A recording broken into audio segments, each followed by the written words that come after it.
या पूरा कॉलेज निकाल दिया बिना आईडी के। इतनी अगर हमें नहीं किया इसको गेट के पास।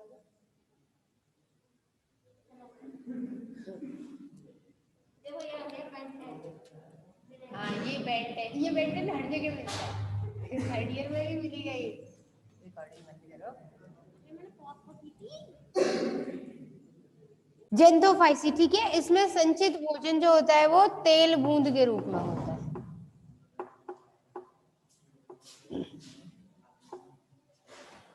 किसके बारे में होता है? तेल बूंद और ल्यूकोसिन के रूप में, ठीक है ना। उद्यमी हो गए बच्चे। क्या होगा इसमें? पढ़ लो। संचित भोजन या तेल बूंद के रूप में होता है, ठीक है। उसके बाद आगे जेंथोफाइसी में और क्या गुण होंगे? इसमें चार ज्यादातर इसमें वर्ग होंगे, ठीक है ना। ट्राइबोनिमा, बॉट्रिडियम, वाउचेरिया, इस तरीके से इसके अलग अलग ऑर्डर्स हैं, ठीक है। तो तेल बूंद के रूप में भोजन होगा और ल्यूकोसिन तो होगा ही होगा, ठीक है, क्योंकि क्राइसोफाइटा का सदस्य है। जो स्पेशल चीज है वो बता दी आप लोगों को, ठीक है। आगे बात करते हैं बेसिलेरियोफाइसी। अच्छा एक बात और, जनन कैसा होता है? समयुग्मकी। देखो समयुग्मकी जनन का मतलब ये होता है कि जो दोनों युग्मक बनेंगे ना, नर युग्मक और मादा युग्मक, वो बिल्कुल समान होंगे, ठीक है। देखने में बाहर से अंदर से, मतलब आकारिकी रूप से और हर तरीके से वो बिल्कुल समान दिखेंगे, तो उसे क्या बोलेंगे? समयुग्मकी। अगर ऐसा हो, मान लो नर युग्मक चल अवस्था में है और मादा युग्मक अचल अवस्था में है, तो उसे फिर बोल देते हैं ऊगैमस टाइप, ठीक है ना। दूसरी चीज एक और होता है, उसे बोलते हैं जब दोनों नर युग्मक और मादा युग्मक अलग अलग पहचानने में आ जाए, चाहे आकार में अलग हो या चल अवस्था में अलग हो, तो उसे क्या बोलते हैं? विषम युग्मकी। मतलब युग्मक समान प्रकार के तो समयुग्मकी और असमान है तो विषम युग्मकी। लेकिन नर युग्मक चल अवस्था में और मादा युग्मक अचल अवस्था में, तो फिर उसे क्या बोलेंगे? ऊगैमस टाइप बोलते हैं, ठीक है, ऊगैमस, ठीक है। आगे बेसिलेरियोफाइसी है ना। बेसिलेरियोफाइसी में क्या होता है? सबसे स्पेशल कैरेक्टर ये है, सेल वॉल जो है वो सिलिका युक्त होता है। सेल वॉल, कोशिका भित्ति कैसी होगी? सिलिका युक्त, ठीक है, सिलिका होगी इसके अंदर वैसे, तो फिर वो ठोस होगी, सीधी सी बात है। और कैसी होगी? द्विकपाटी है, ठीक है ना। इसमें एग्जाम्पल, अच्छा एक बात और, इसमें वसा और वॉल्यूटिन ग्लोब्यूल के रूप में भोजन संचित होता है, ठीक है ना। अब यहाँ पे क्या लिखूं? वसा और वॉल्यूटिन बूंद के रूप में क्या होता है? भोजन संचित होता है, ठीक है। अब क्या बचा? फियोफाइटा। फियोफाइटा के मुख्य गुण क्या है? इसमें फ्यूगोजेंथिन होता है और फ्यूगोजेंथिन की वजह से सब भूरे होते हैं। क्या होगा इसमें? फ्यूगोजेंथिन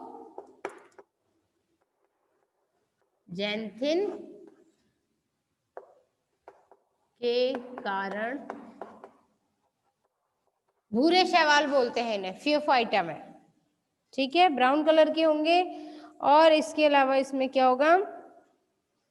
कशाभिकाएं होंगी। भोजन जो है मैनीटॉल और लेमिनेरिन के रूप में होगा, ये सबसे स्पेशल कैरेक्टर है इसका, ठीक है। भोजन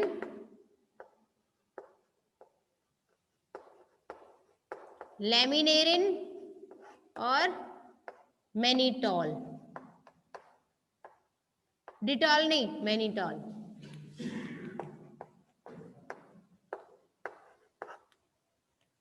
आगे बात समझ में? लिख लिया? आगे क्राइसोजेनरेटी, ठीक है। क्राइसोजेनरेटी में क्या होगा? क्राइसोजेनरेटी का मतलब हो जाएगा कि ये इसकी क्या हो गई? एक वर्ग हो गया है ना। अब आइसोजेनरेटी, सॉरी क्राइसो नहीं, आइसोजेनरेटी, हेट्रोजेनरेटी और साइक्लोस्पोरी, ठीक है, तीनों वर्गों में। आइसोजेनरेटी में सीधी बात है समाकृतिक पीढ़ी एकांतरण होता है, ठीक है, ये इसकी खास बात है। यानी कि जेनरेटी, देखो भाई बायो में ना रटना नहीं पड़ता है, आपको शब्दों के अर्थ पता होने चाहिए। जेनरेटी शब्द कहाँ से आया? जनरेशन से।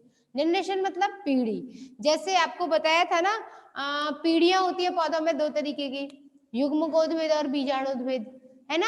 युग्मकोद्भिद मतलब जब अगुणित अवस्था है ना, जब जनन वगैरह करने के लिए तैयारी कर रहा है पौधा।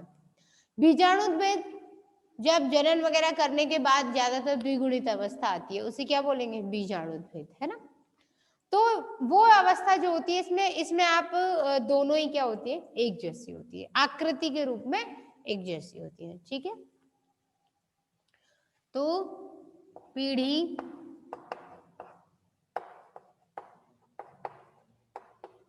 समाकृति, समान आकृति वाली होती है, तो वो हो गया आइसोजेनरेटी, जिसमें हर पीढ़ी की आकृति अलग अलग हो। यानी कि जैसे आप मनुष्यों से समझो इस चीज को, है ना। अगर बच्चा और बुजुर्ग दोनों एक ही जैसे दिखाई देंगे तो उसको क्या बोलेंगे? दिखाई भी एक जैसे थे स्वभाव से ही नहीं, तो उसे क्या बोलेंगे? सम आइसोजेनरेटी, मतलब समाकृतिक, ठीक है, आइसोजेनरेटी। अगर दोनों अलग अलग दिखाई दे रहे हैं तो उसे क्या बोल रहे हैं? मैंने सपोज करने को बोला, बस। आइसोजेनरेटी मतलब पीढ़ी क्या है? समान नहीं है, एक जैसी नहीं दिखे, असमान आकृति की।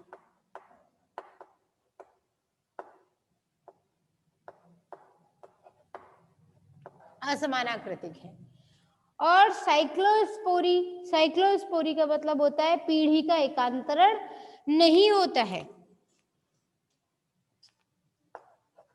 मतलब अगुणित है या द्विगुणित है, युग्मकोद्भिद है या बीजाणुद्भिद है, इस तरह की अलग अलग स्थिति नहीं देखी जाती है, ठीक है।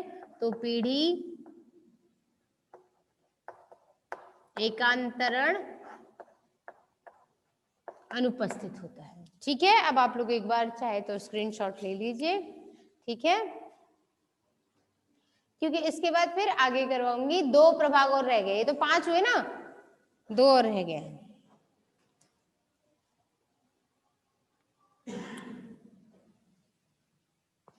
ठीक है।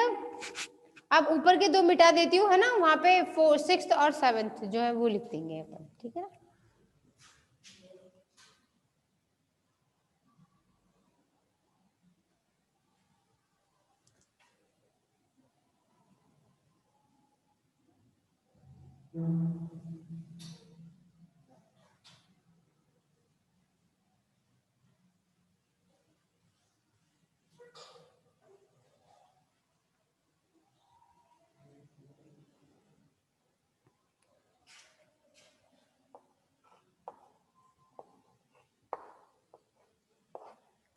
सिक्स्थ एंड 7th, ठीक है ना। तो छठवां जो इसमें वर्ग था वो क्या था? सॉरी, प्रभाग पढ़ेंगे ना पहले तो हम लोग, ठीक है। तो अब तक हमने कितने पढ़े? 5 पढ़ लिए, ठीक है। छठवां जो है वो है साइनोफाइटा।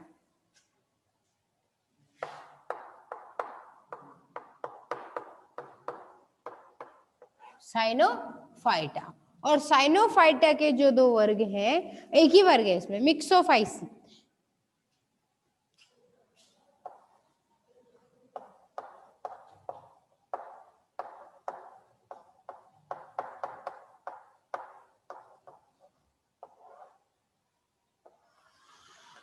मिक्सोफाइसी, ठीक है। उसके बाद दूसरा 7वां जो वर्ग बनाया था, प्रभाग बनाया था, वो था रोडोफाइटा, और रोडोफाइटा में आ जाएगा रोडोफाइसी, एक ही एक है इसमें। रोडोफाइटा को लाल शैवाल भी कहते हैं, ठीक है ना, क्योंकि इनके अंदर फाइकोइरिथ्रिन पाया जाता है।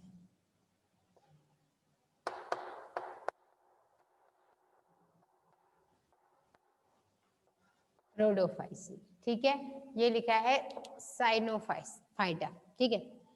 आगे लिखते हैं अब इसमें कि कुछ हैं जैसे क्रिप्टोफाइसी, क्लोरोमोनेडेल्स, इनके बारे में कुछ ठीक से रिसर्च नहीं है। दूसरी चीज, जो स्मिथ थे वो इसको क्लैरिफाई नहीं कर पाए थे कि इसको कहाँ रखा जाना चाहिए, ठीक है। तो आगे बात करें हम साइनोफाइटा, तो उसकी खास बात ये होती है कि उसमें सी फाइकोसाइनिन और सी फाइकोइरिथ्रिन पाए जाते हैं, नीले होते हैं कुछ, क्या उसमें वर्णक है इसके अंदर, है ना। कौन कौन से रंजक होते हैं? कौन कौन से रंजक, या रंजक को क्या बोल देंगे? वर्णक। कौन कौन से वर्णक होंगे? पहले होगा सी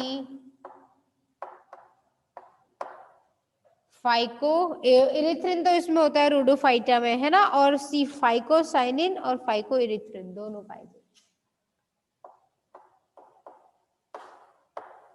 सी फाइकोसाइनिन एंड सी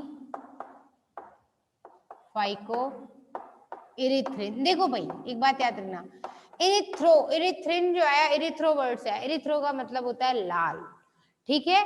जैसे आपने पढ़ा होगा आरबीसी को क्या कहते हैं, इरिथ्रोसाइट्स बोलते हैं।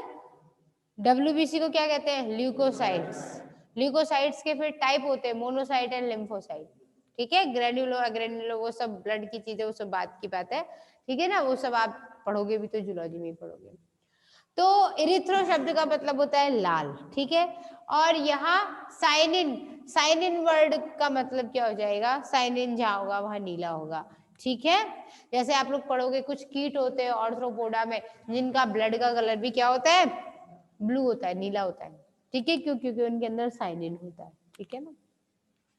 आप कभी वैसे भी देखना किसी पत्ती को, पत्ती जब नई नई उगती है ना पौधे के ऊपर, तो थोड़ा सा एकदम हरी नहीं होती है, थोड़ा सा लाल, नीली, पर्पल इस तरीके की होती है, फिर धीरे धीरे हल्की हरी होती है, फिर बाद में जाकर के मेहनत करती है, जब अपना क्लोरोफिल बना लेती है तब वो हरी उगती है बिल्कुल, ठीक है ना। सेम कंडीशन, तो उसमें भी क्या है, फाइको, उसमें फाइकोसाइनिन नहीं होता, उसमें साइन एंथोसाइनिन वहां होते हैं पत्ती के अंदर, क्योंकि वो हायर प्लांट्स है, ठीक है। अब आगे बात करें तो ये कैसा होता है, ज्यादातर प्रोकैरियोटिक कोशिकाएं होंगी, ठीक है। और ये अलवणीय लवणीय सभी तरह की मिलती है। साइनोफाइसियन स्टार्च इनमें भोजन के रूप में होता है। सबसे इंपॉर्टेंट बात क्या है, कोशिकाएं कैसी होंगी,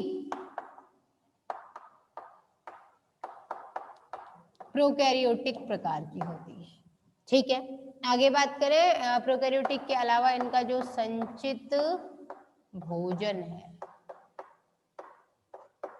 वो होता है इनका फाइकोसाइनिन है ना इसमें, हाँ, तो स्टार्च के रूप में होगा, लेकिन वो साइनोफाइसियन स्टार्च और ग्लाइकोजन के रूप में होता है।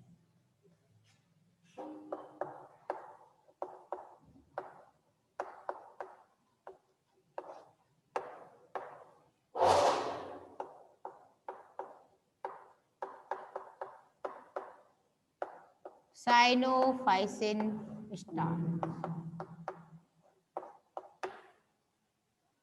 ठीक है। अब आगे बात करते हैं मिक्सोफाइसी। मिक्सोफाइसी को क्या बोलेंगे, मिक्सोफाइसी किसके अंदर आएगी, हाँ ये तो हो गया, रोडोफाइसी किसमें आएगी, रोडोफाइटा में। इनकी सीधी सी बात है, लाल रंग के होते हैं, ठीक है। इनमें संचित भोजन जो होता है,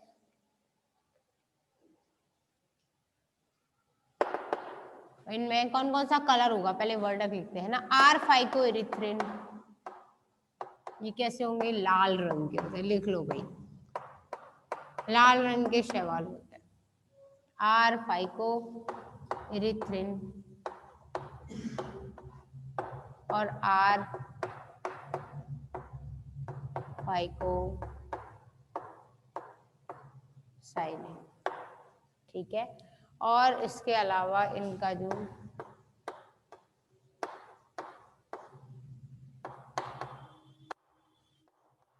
संचित भोजन होगा, ठीक है, वो संचित भोजन इनके अंदर जो पाया जाता है फ्लोरिडियन स्टार्च के रूप में होता है। कैसा होगा, फ्लोरिडियन स्टार्च, ठीक है। बाकी के हो गए, ये हो गया आपका कंप्लीट, ठीक है। अब इसके बाद हम इसकी कोशिका का वर्णन करेंगे। आप चाहे तो इसका स्क्रीनशॉट ले लीजिए या फिर आप इसको नोट डाउन कर लीजिए, ठीक है।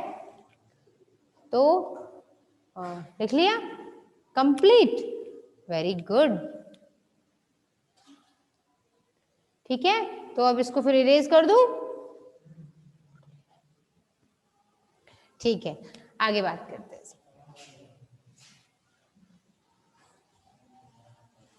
इसमें पूछा क्या जाता है आपसे, देखो क्वेश्चन कैसे बनता है, ज्यादातर क्वेश्चन आपसे जो छोटे छोटे बनेंगे ना वो इस तरीके से, वसा वॉल्यूटिन बूंद के रूप में भोजन किसमें इकट्ठा होता है, तो किसमें होगा, कौन सी क्लास में होगा, बेसिलेरियोफाइसी।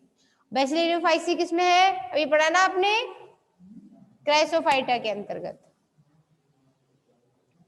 या शैवालों के किस वर्ग में भोजन उसके क्या बोलते हैं लैमिनेरियन के रूप में इकट्ठा होता है। इस तरीके के क्वेश्चन आपसे पूछे जाते हैं, इसमें छोटे क्वेश्चन जो बनेंगे।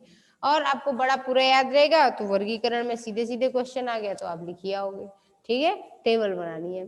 अब आप बोलोगे ये कैसे याद होगा, ये तो याद ही नहीं हो पा रहा है।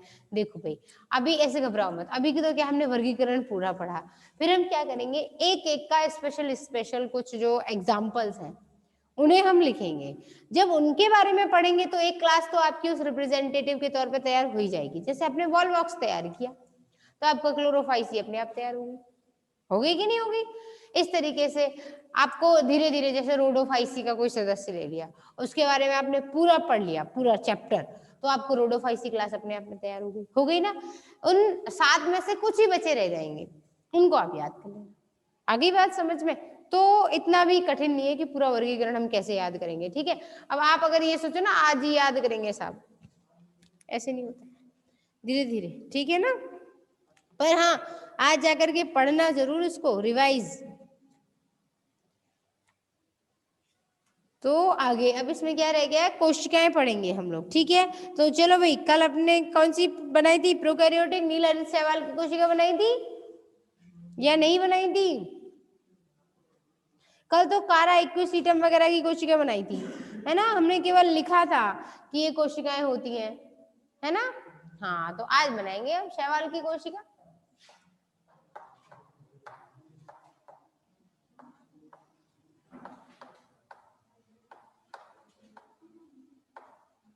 फोटो बनाएंगे, ठीक है।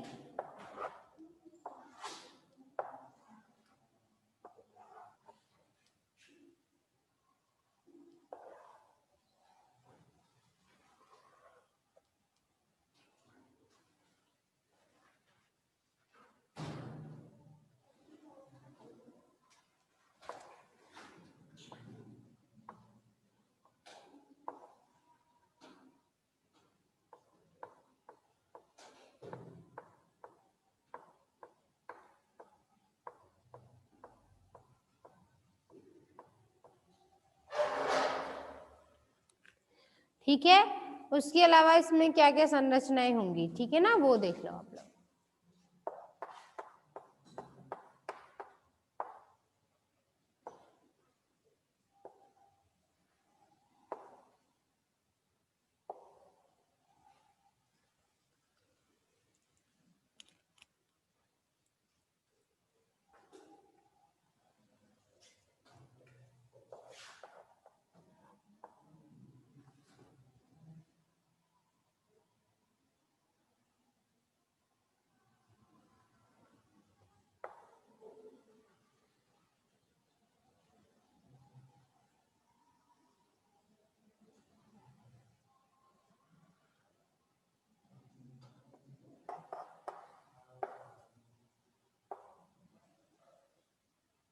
देखो, ये तो है मुख्य संरचनाएं जो आपको बता देती हूँ, उनके नाम बता देती हूँ, ठीक है। अगर कभी कभी होता है ना एग्जाम में कि आपके पास टाइम बच गया या आपको लग रहा है नहीं ये खाली खाली लग रहा है, थोड़ा और भरो इसको, कुछ नहीं है, ये स्ट्रक्चर रिपीट कर देना बार बार।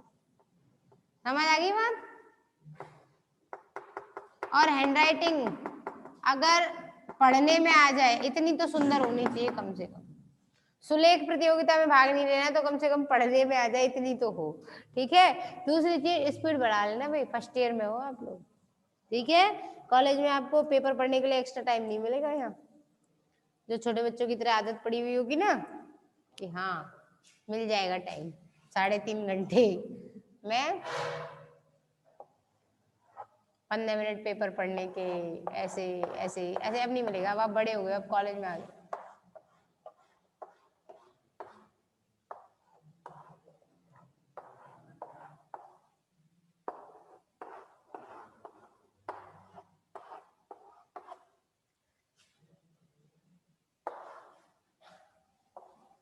तो इसमें क्या हो जाएगा, इसको बोलते हैं स्ट्रक्चरल ग्रेन्यूल या इसको बोलेंगे आकृतिक खंड, है ना, स्ट्रक्चरल ग्रेन्यूल। अब बताओ इसको हिंदी में लिखूंगी इंग्लिश में? इंग्लिश में लिख दूं? ठीक है, हिंदी में लिख लो। लो,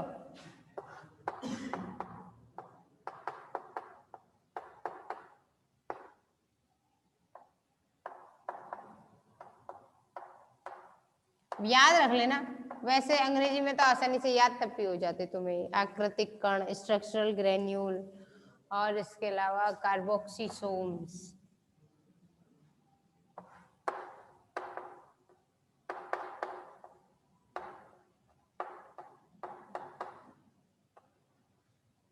कार्बोक्सीसोम, ठीक है। उसके अलावा न्यूक्लियोइड,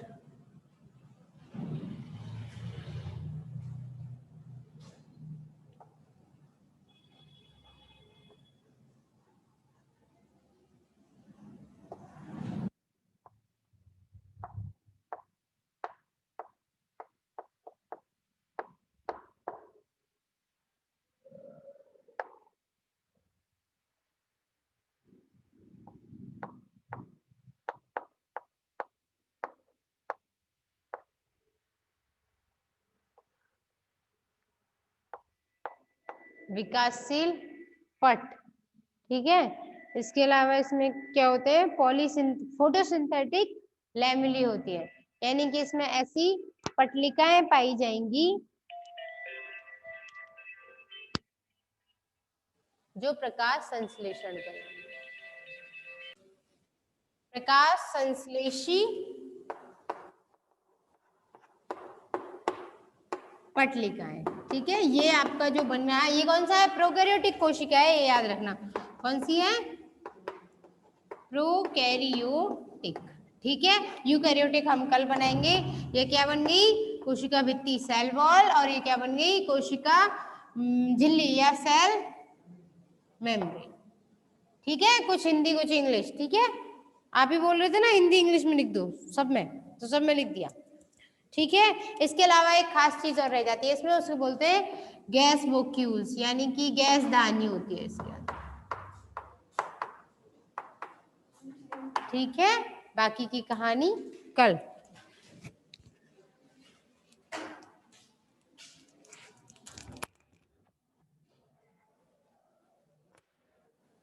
वहाँ